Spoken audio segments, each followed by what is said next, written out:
Diretamente do Brasil, Brasília, Distrito Federal.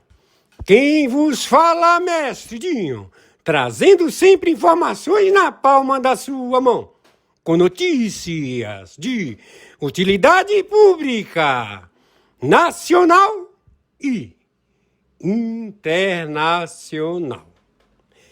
O mestre Dinho, eu quero aqui, antes de iniciar esta live, eu quero falar sobre o Pix do juiz Oscar Aníbal Chapan. Pix, Oscar Aníbal Chapan, @gmail.com. Repito, Oscar Aníbal Chapan, @gmail.com. Está na descrição desse vídeo. Olá, amigos e amigas patriotas, eu sou o mestre Dinho Robô News. Fique conosco até o final. Agora vamos assistir a live do juiz Oscar Aníbal Chapan. E na sequência também vamos assistir as matérias. Hoje, 3 de julho do ano de 2026. Perdão, 3 de julho de 2026. 3 de julho de 2026. A Interpol, o FBI e 60 agências de inteligência globais estão já com a captura de vários procedimentos logísticos de decomisso. São empresas multinacionais ligadas ao narcotráfico do fentanil, da Rota da Seda. Esta organização alcança a Norte-Coreia, a Rússia, a China, a Europa, a Oceania, a África, a Austrália, Hong Kong e Vietnã. Também as Filipinas. É uma organização que movimentou quinquilhões de dólares, libras, yuans e rublos, todos já identificados. Então, a Organização Financeira Global do Pagador, que tem o sistema mais rápido de transferência de login, é o Brasil. Então, este impostor, que é um espia chinês, porque tem espias chineses brasileiros. Eles foram todos treinados na China e estão distribuídos em todo o planeta. São brasileiros, espiões chineses. Tem brasileiros na Europa, que são espiões chineses. Tem brasileiros espias da China, na África, em tudo que é lugar. Então, estes donos, diretores de multinacionais, já fizeram contato com as autoridades dos Estados Unidos da América, com o FBI, com a CIA, dando nome, endereço, contas e quem faz parte desta organização OCRIM Foro de São Paulo, Grupo de Puebla. O problema deste pessoal é que eles brigam entre eles. Ou seja, um deputado fica sabendo que outro deputado recebeu mais do que ele, tem ciúme, quer matá-lo e joga contra. E expõe o seu desafeto. A mesma coisa com os senadores. As mesmas coisas com os presidentes de palácios de justiça. Então, governadores, prefeitos, todos estão brigando um contra o outro,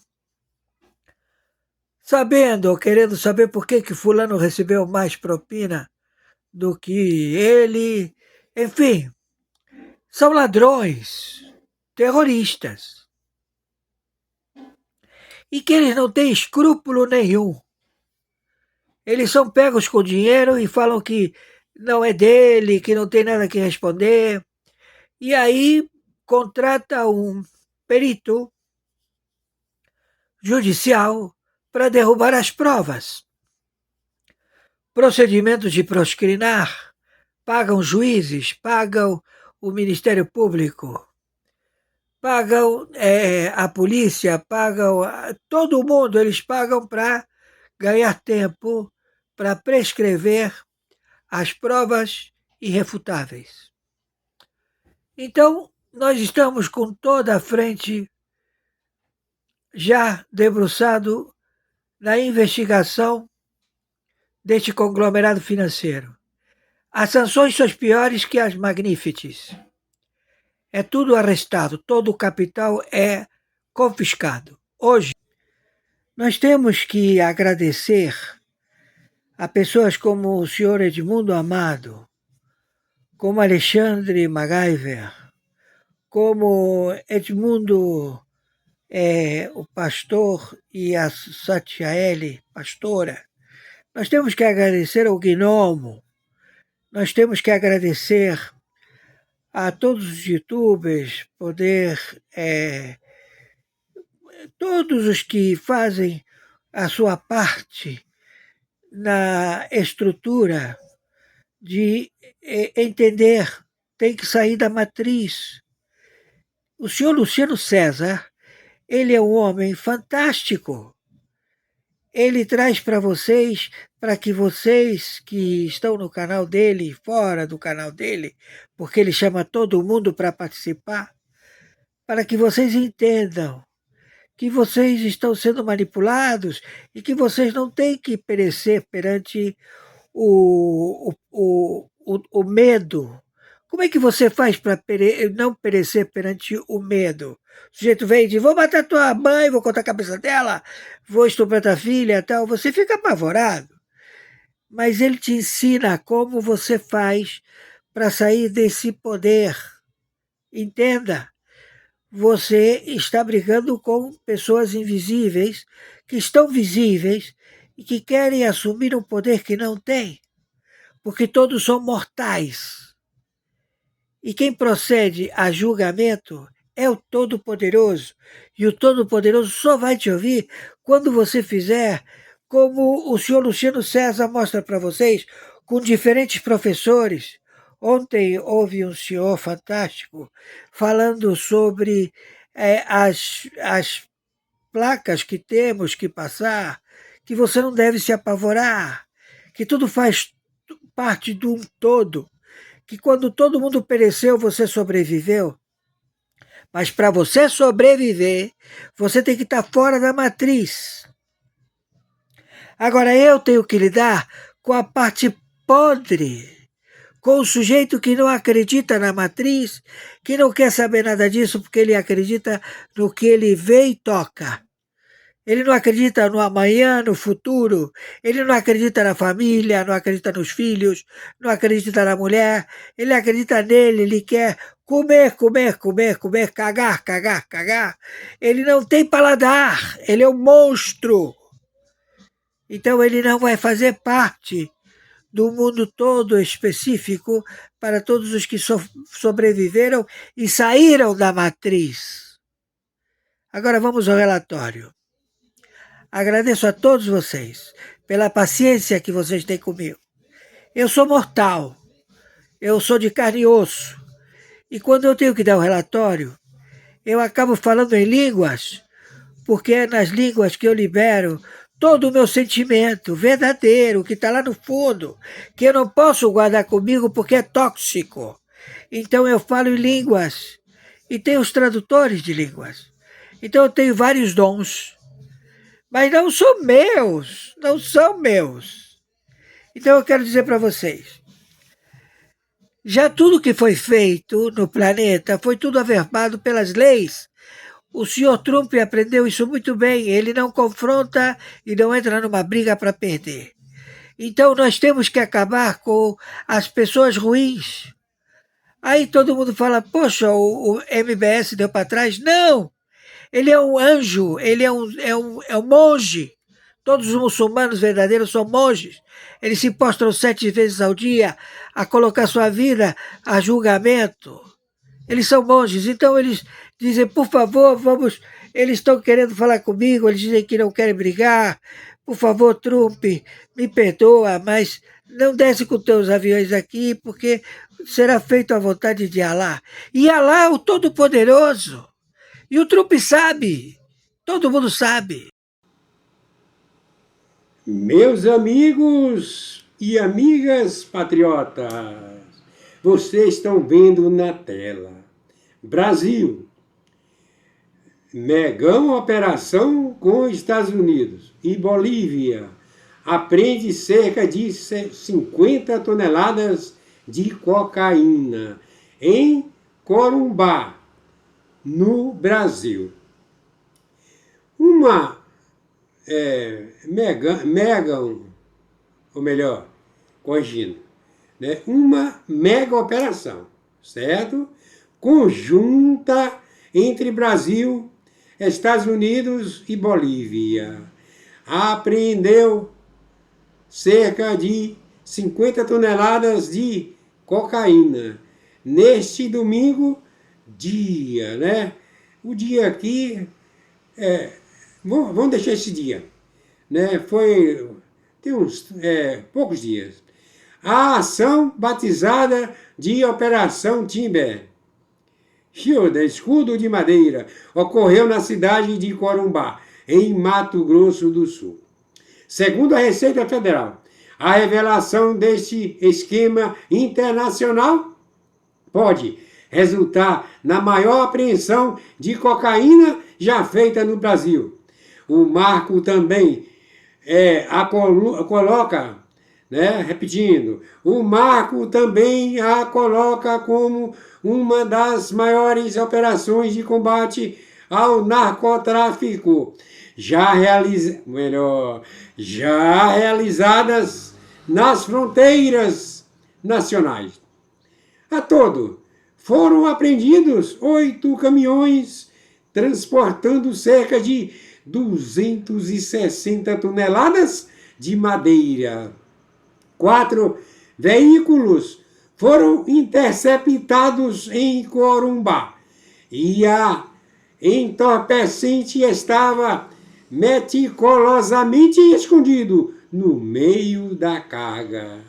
O uso de madeira para o contrabando de drogas com técnicas de camuflagem para burlar a fiscalização atingiu uma escala inédita.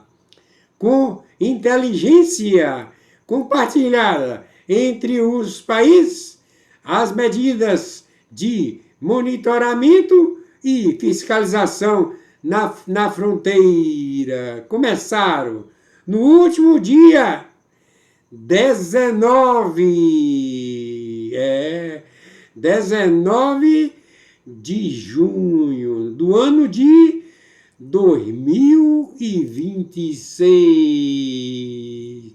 Na sequência, outras matérias. Essa rede do crime organizado do tráfico de drogas abriu 28 empresas, entre elas mais de 20 farmácias, para lavar o dinheiro do crime, como se fosse um dinheiro legal, dinheiro lícito, mas era tudo fruto de tráfico internacional de drogas. Dentro disso ainda tem mais, Tainá. Dentro disso ainda, além do tráfico de drogas, além da lavagem de dinheiro, as farmácias estavam inseridas, a partir desses criminosos, inseridas no programa Farmácia Popular, que é do governo federal. E a partir daí, então, ganhavam benefícios e também dinheiro. Vamos então falar sobre as operações que estão em andamento neste momento? Abrimos o jornal te contando sobre as duas. Começando pela de São Paulo. Eu citei para vocês várias cidades como Santos, Santana de Parnaíba, a própria capital SP. A Polícia Federal faz agora Uma operação que mira os brasileiros que foram sancionados pelos Estados Unidos, né, por possível ligação com o PCC. Bruno Teixeira, quem nos explica tudo isso. O que é esse empresário, o empresário que está foragido, a secretária do empresário que foi presa. Bruno, bem-vindo. Olá, Elisa. Bom dia para você e para quem nos acompanha. A gente fala da frente da Superintendência da Polícia Federal aqui na Zona Oeste de São Paulo, acompanhando as movimentações da Polícia Federal nesta manhã no cumprimento desses mandados na Operação Exchange. Mais de 50 policiais federais cumprem 13 mandados de busca e apreensão e 11 mandados de prisão temporária, como você disse, em várias cidades. Nesse momento, por exemplo, uma viatura da Polícia Federal está chegando aqui ao local. O Reinaldo Macedo vai mostrar neste momento. É para cá que as viaturas e os policiais vêm depois do cumprimento desses mandados. Há pouco, alguns veículos apreendidos, inclusive, chegaram por aqui e foram levados para dentro do pátio da Superintendência. Desses mandados de prisão, que são 11 mandados de prisão temporária, até o momento 7 pessoas foram presas. Entre elas está Estela Stephanie Nunes Henrique de Oliveira.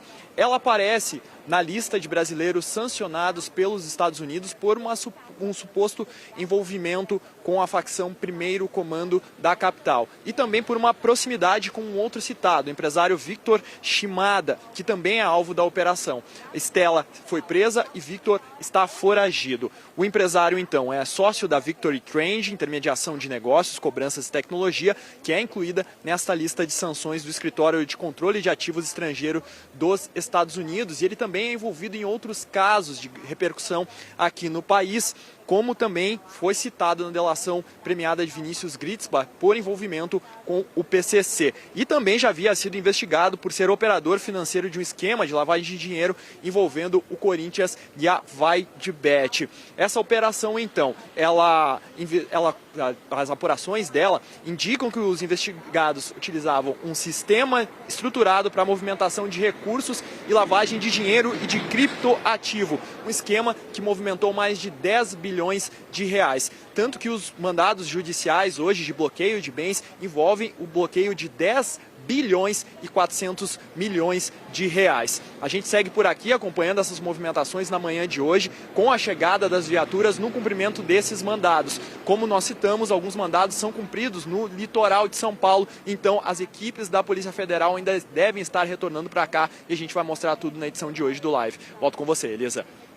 Bruno Teixeira, conversando com a gente ao vivo, ele que, portanto, está neste endereço da Polícia Federal, acompanhando a movimentação. Vocês viram que ao vivo chegou ali mais um dos veículos da PF. Também o Bruno narrou para a gente que alguns veículos apreendidos também estão neste endereço da Polícia Federal. Então é a operação que continua ocorrendo e a gente vai aqui aos poucos compreendendo qual que é o tamanho dessa operação, os valores, todas as pessoas que serão presas, o que de informação vai ser liberada, o que vai ser apurado. É breaking news aqui na CNN Brasil, acompanhando esta operação da Polícia Federal. Tá aqui mira brasileiros e brasileiras que foram sancionados pelos Estados Unidos sob a justificativa de elo com o PCC, a organização criminosa, né, o Primeiro Comando da capital. Um desdobramento lá no Rio de Janeiro do caso Americanas.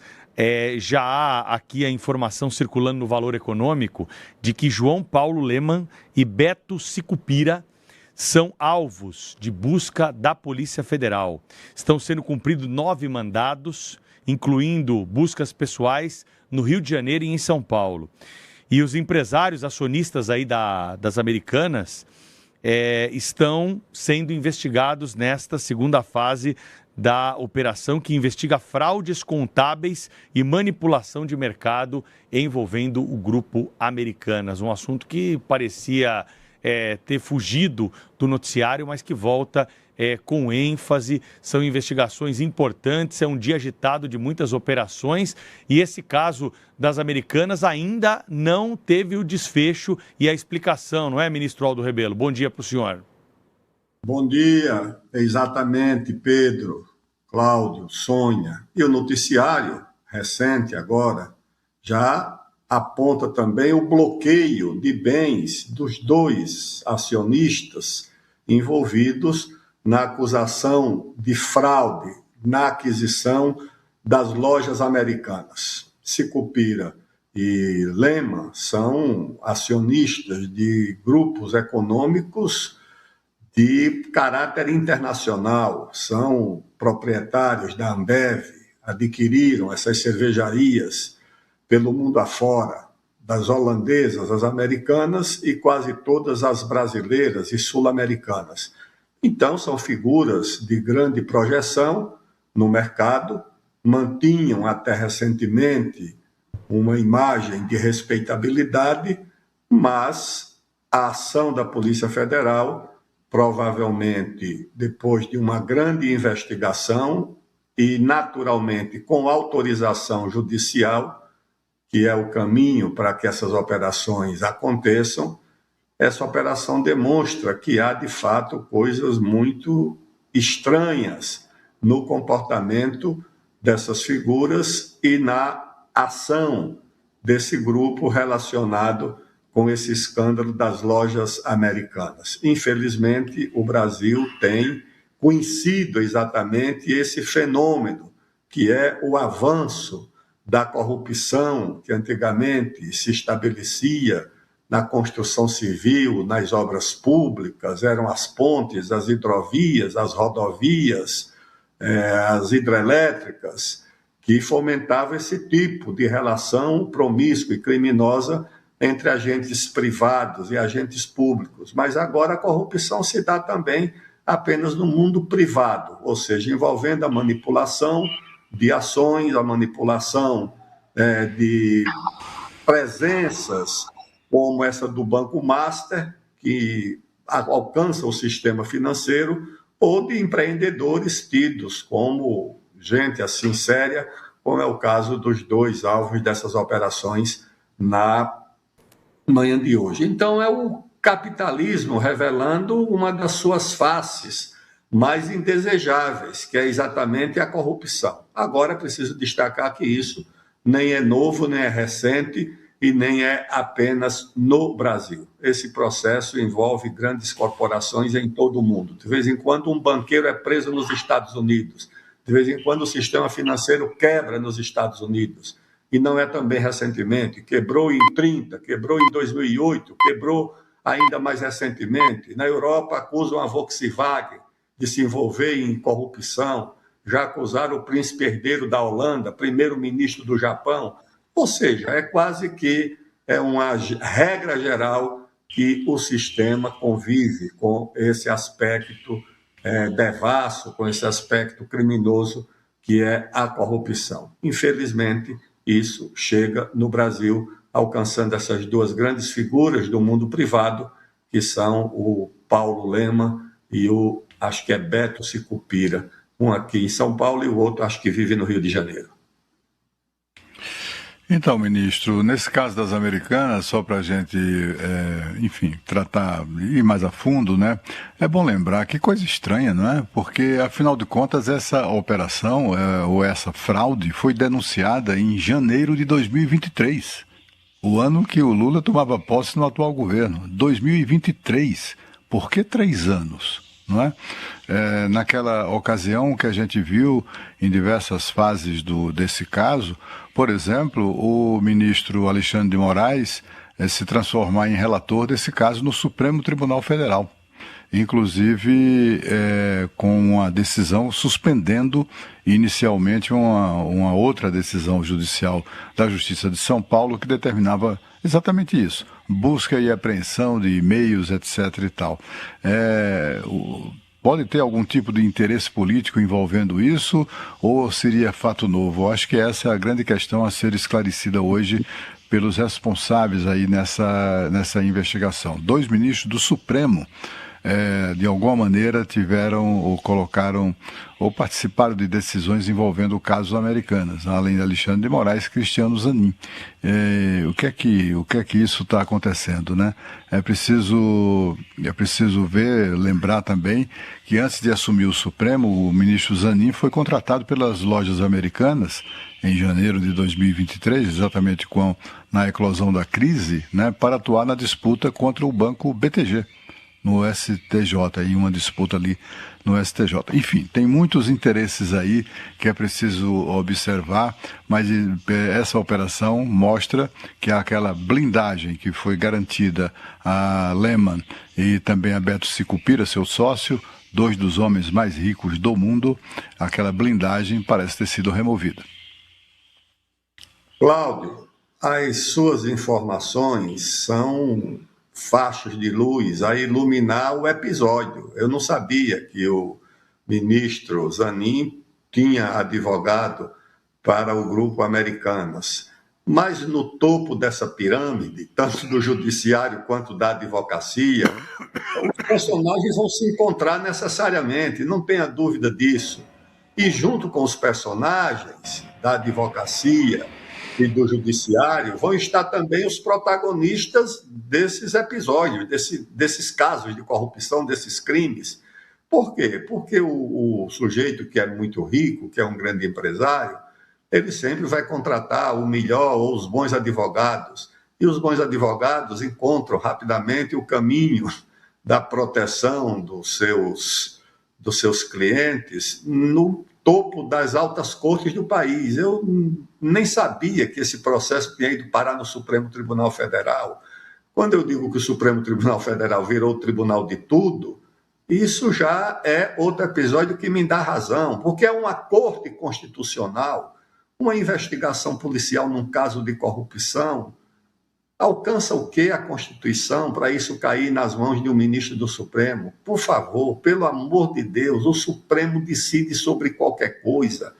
Quem vai na CPI é o Supremo que decide, não é mais o Congresso, não é mais o Senado. A CPI que vai funcionar também não é mais o Senado, nem a Câmara, nem o Congresso que decide, é o Supremo.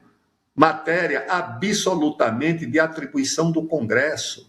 Orçamento também já não é mais o executivo, nem o legislativo, é também uma norma que hoje é definida no Supremo. Eu não sei onde é que nós vamos parar com isso. Uma hora isso vai gerar um impasse. Uma hora isso não vai terminar bem.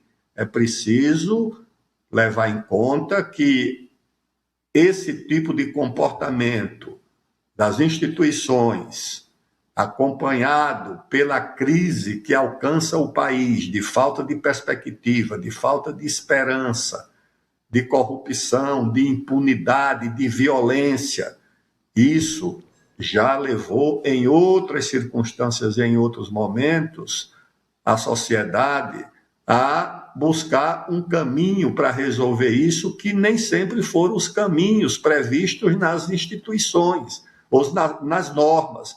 Então, as pessoas que assumem o risco e a responsabilidade desse tipo de comportamento têm que olhar para a história, têm que olhar para o passado, têm que olhar para momentos em que a sociedade recorreu aos meios que estavam ao seu alcance para enfrentar esse tipo de situação, porque isso não é possível mais continuar a acontecer no país. Eu sabia lá que o Supremo Tribunal Federal tinha se metido nessa confusão. Isso é um caso de crime financeiro, de crime que está previsto nos nossos códigos. Isso não é uma coisa que a Constituição tenha que decidir, porque a norma penal já decide, mas, como eu disse, é o Supremo de tudo, é o Supremo acima. Já teve um candidato que disse que é Deus acima de tudo, o Brasil acima de todos, ou o contrário. Eu acho que errou.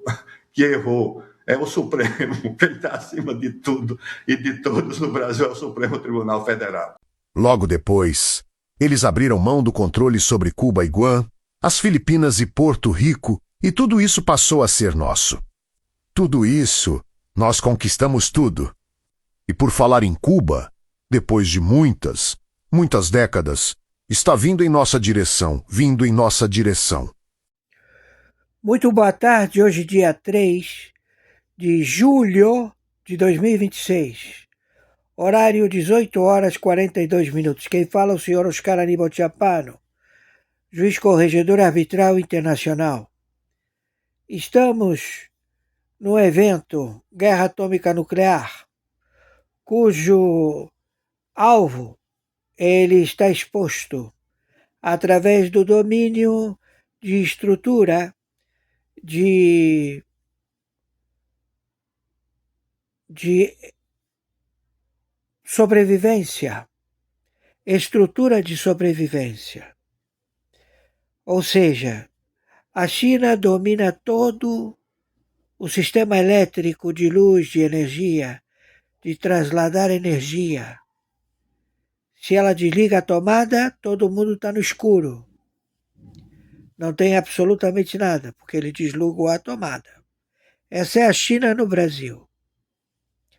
A China, na área de posicionamento de alvos, capacidade de quilômetros para objetivos militares, posicionados em 27 estados e 5.070 municípios.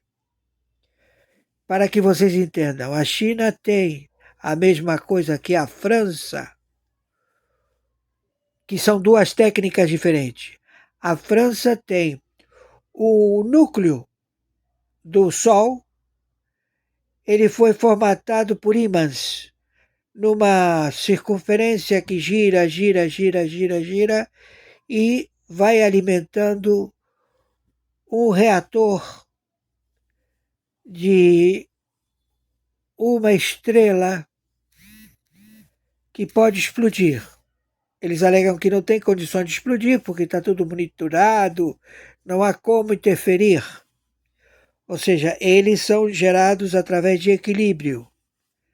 E o equilíbrio ele se formatiza por continuidade específica. Não pode haver nenhum evento fora dessa continuidade específica. Esse núcleo que se encontra na França, bem na costa do Mediterrâneo, ele pode explodir como explodiria o Sol. E a China tem um dispositivo que eles têm, vamos dizer assim, a energia através de implosão do núcleo. E isso estabeleceria uma onda eletromagnética de graus de queimadura de 3, 5, 10, 20, 30, 40, 50 mil graus de sol ou muito mais. Ou seja, tudo seria derretido. Essas são as duas técnicas. E nós temos a realidade. O componente símbolo, ou seja, o componente que nós não podemos revelar, que compõe as defesas dos Estados Unidos da América. Então não tem condição nenhuma de que estes elementos que vivem da droga, que vivem de todo o ilícito, porque eles vão onde dá lucro. Onde dá lucro, está todo mundo lá. Todas as empresas, todos os bancos, todo mundo quer grana. Estamos entendidos? Então, Panamá não será posse da China, tem que sair do Brasil, tem menos de 72 horas, e o bicho, quando começar no Irã, começa aqui. Entenderam? Então nós queremos saber se vocês, antes da gente começar o bicho a pegar aqui, basta uma bala no meio da testa de cada um de vocês e acaba com o problema, você não acha? Estamos em guerra atômica nuclear. Selva. Vamos falar primeiro sobre as organizações criminosas, então. Depois a gente fala sobre as tarifas. Beto, contigo. Trazendo informações sobre o governo brasileiro, que a Secretaria Nacional de Justiça demonstrou preocupação, né, com os últimos fatos, como eles têm se desdobrado. O Ministério da Justiça afirmou que as medidas adotadas ontem pelo Escritório de Controle de Ativos Estrangeiros, órgão vinculado ao governo Trump, de sancionar empresas supostamente ligadas ao PCC, pessoas também, podem gerar efeitos indiretos indiretos relevantes sobre instituições estrangeiras e brasileiras. Essas medidas produzem efeitos sobre bens localizados nos Estados Unidos ou vinculados a transações sujeitas à jurisdição norte-americana, segundo a Secretaria. A decisão não surpreende o governo brasileiro, segundo a nota, e a Secretaria disse que tomou conhecimento ontem da imposição por parte do governo Trump de sanções a pessoas físicas e jurídicas brasileiras apontadas como vinculadas ao PCC. Quem também falou foi o ministro da Fazenda, o Dario Durigan. Ele criticou as sanções aplicadas pelos Estados Unidos, disse que a segurança pública do Brasil deve ser conduzida por instituições nacionais. Quem tem que cuidar de uma segurança pública, da segurança pública do Brasil, são os brasileiros, é a Polícia Brasileira, são os investigadores brasileiros, é o COAF, a Receita Federal. Ele defendeu que a cooperação internacional se limite ao compartilhamento de informações. Disse ainda que se uma pessoa suspeita for sancionada, para quem ela pode recorrer, a quem ela vai pedir ajuda? Entra lá, por exemplo, se for do Rio de Janeiro, busca o Tribunal de Justiça do Rio de Janeiro? Não, né? Para recorrer de uma sanção aplicada pelos Estados Unidos, no caso de uma pessoa inocente, né, e que for sancionada pelos Estados Unidos, ela recorre a quem? São perguntas em aberto ainda. O bispo, né, Diego? Mas, enfim, como podem ter muitos pescadores inocentes no Mar do Caribe que morreram. Isso que dá, eu acho que é a cara do trumpismo que transforma a Venezuela num protetorado na hora de tomar o seu petróleo, na hora de matar os seus pescadores, na hora de explodir um galpão dizendo que tinha um camarada que era o líder do trem de Araguas, que seria o PCC venezuelano, mas a gente também não sabe, porque virou tudo um trocitos, então não dá para saber se é verdade ou não. A gente tem que acreditar nessa coerência e boa-fé norte-americana com os seus novos protetorados. Mas na hora que tem um terremoto na Venezuela, a gente não vê nada dos Estados Unidos. Na hora de tentar chupar o petróleo, eles estão lá. Na hora de ajudar o povo venezuelano a reconstruir o impacto do petróleo, eles desaparecem. Eu acho que é a mesma coisa. Acredito que a nota do Ministério da Justiça e a fala do ministro da Fazenda são corretas. Eu acho que, inclusive, são cuidadosas, porque a gente está em um período eleitoral e não pode, senão amanhã ou depois o bolsonarismo vai dizer que o governo está passando a mão na cabeça do PCC. É terrível essa história, porque essa extrema-direita brasileira se permite instrumentalizar até a nossa soberania, mas o fato é que é muito ruim. O fato concreto: tem cidadãos brasileiros junto com cidadãos norte-americanos que são presos nos Estados Unidos e declaram culpa porque estavam lavando dinheiro para o crime organizado, seja de onde ele for, tem que ir para a cadeia, tem que pagar. Eles assumem que tem vínculos com empresas brasileiras. A cooperação jurídica entre os países, policial, poderia resolver isso. Agora, o que não dá é, com essa medida de força, de violência do Império Norte-Americano, dizer, então agora eu determino que essas pessoas vão sofrer sanções. Então, com isso, não vai mudar nada do que uma cooperação jurídica e policial entre os países poderia fazer, mas gera uma insegurança, uma incerteza e uma ameaça contra outras empresas de boa-fé que estão trabalhando no Brasil, contra o mercado brasileiro como um todo. Então, é uma medida que, na prática, não muda nada para combater o crime organizado, mas sim prejudica os negócios brasileiros, como o Couto falou. No fundo, a gente está vendo que os Estados Unidos quer que eles estão de olho no Pix. Eu vou chamar agora a nossa repórter Valentina Moreira, porque tem mais uma operação da Polícia Federal, gente. É um Brasil lotado de operações. A PF realizou hoje uma ação contra irregularidades em emendas parlamentares, daquelas emendas PIX enviadas a 2 cidades de Roraima. Foram 41 mandados de busca e apreensão cumprido em 4 estados: Bahia, Roraima, São Paulo e Tocantins. Quem fala com a gente é a repórter, então, Valentina Moreira, direto de Brasília. Valentina, muito boa tarde para você, agora 2h10 pelo horário de Brasília. Quem são os alvos dessa operação? Tem deputado envolvido ou não?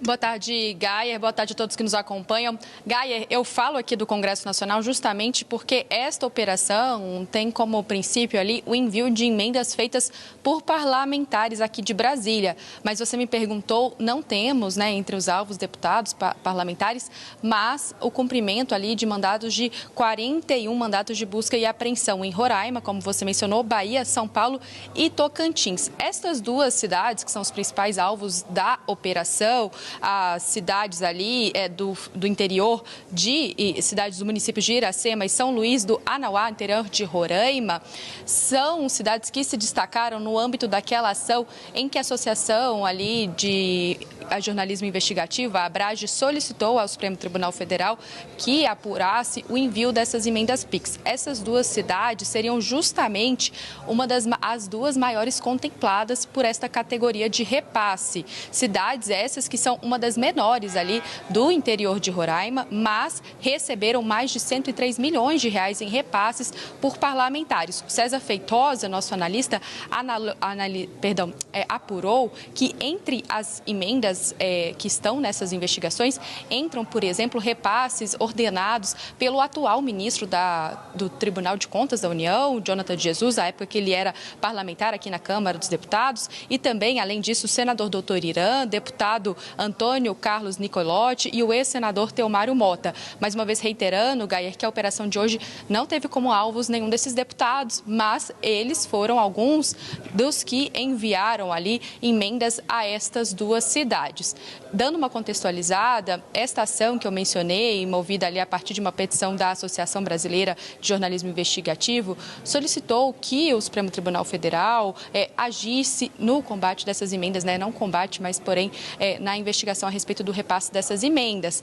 A situação analisada pela Abrage trouxe um levantamento sobre as cidades do interior do Brasil que recebem esses repasses e levaram ao ministro relator da ação, Flávio Dino, pedir para a Controladoria Geral da União, CGU, para realizar um relatório de auditoria nas 10 cidades mais beneficiadas com esse tipo de repasse.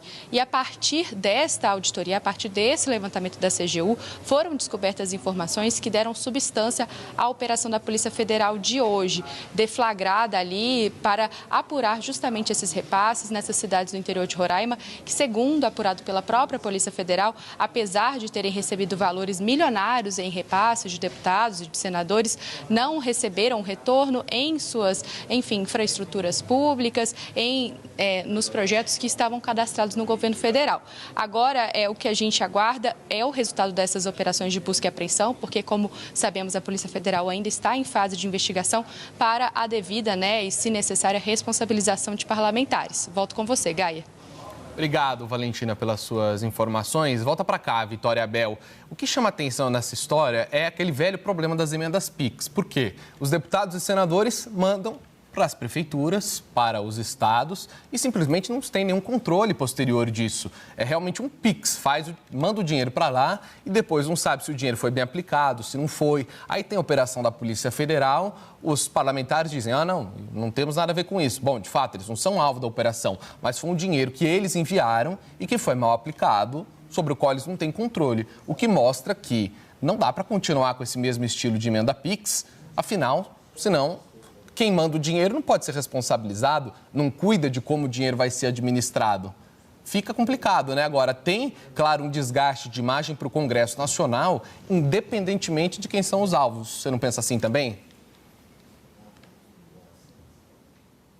Pois é, Gayer, de fato. E vamos lembrar que o ministro Flávio Dino já tinha determinado que as emendas PIX precisariam esclarecer, pelo menos depois da aplicação do dinheiro, um plano de trabalho de como que esse dinheiro estava sendo aplicado. Mas é preciso também analisar se esse esclarecimento posterior do uso do dinheiro tem de fato alguma serventia, porque o político ali na prefeitura pode aplicar esse dinheiro da forma como ele quiser, ou até mesmo desviar esse dinheiro, depois produzir um plano de trabalho com informações até mesmo falsas, mostrando que esse dinheiro foi para algum lugar. Por exemplo, em relação a esse município de São Luís do Anauá, que é a menor cidade de Roraima, a polícia identificou que foi a cidade que mais recebeu emenda por habitante e, olha só, entre 2024 e 2025, o município não conseguiu pagar salários dos servidores por calamidade financeira. Então, o município quebrado recebeu maior parte de emendas e utilizou essas emendas aonde? Essa é a grande questão. Não há um controle e esse controle posterior determinado por Flávio Dino talvez não seja não tenha efetividade o suficiente para trazer um controle para o uso desse dinheiro público. Claro que o processo hoje que ocorre com as emendas, que a gente chama de emendas comuns, que não são as emendas PIX, são aquelas emendas individuais onde o parlamentar apresenta para o município o dinheiro que ele quer colocar naquela cidade. O município, então, apresenta aí sim um contrato para o ministério responsável por aquela obra, por exemplo, o Ministério dos Transportes. É aberto um contrato entre o Ministério dos Transportes e determinado município e, a partir do regimento desse contrato, o dinheiro vai sendo liberado conforme a obra vai acontecendo, conforme a execução da obra vai acontecendo. A reclamação de parlamentares é que esse processo é muito lento. Claro, exige, primeiramente, toda a finalização de um contrato público entre dois entes federativos. No entanto, esse mecanismo garante minimamente saber qual é o destino desse dinheiro, para onde ele está indo. Vale ver se não seria o caso de fortalecer a transferência de dinheiro por meio dessas emendas tradicionais que utilizam dos contratos por meio dos ministérios, mas de uma forma mais acelerada, para tentar atender parte dos pedidos dos parlamentares. Gair. Chegamos ao final desta edição. Muito obrigado pela sua audiência. Eu sou o mestre de um Robô News. As últimas notícias na palma da sua mão. Que Deus, no nome do Senhor Jesus Cristo, abençoe você, sua família e o Brasil. Aproveitando a oportunidade, nesse momento eu quero aqui realizar um convite para os meus amigos e amigas patriotas para visitar a descrição dessa live do juiz Oscar Aníbal Chapano. E logo, quando os meus amigos e amigas patriotas verificar, logo no topo tem o Pix do juiz Oscar Aníbal Chapano. E descendo, irão aparecer vários links do Mercado Livre, do Shopee, do curso de mestre de obra da Udemy e outros links, ok? Eu quero aqui agora encerrar. Até a próxima edição!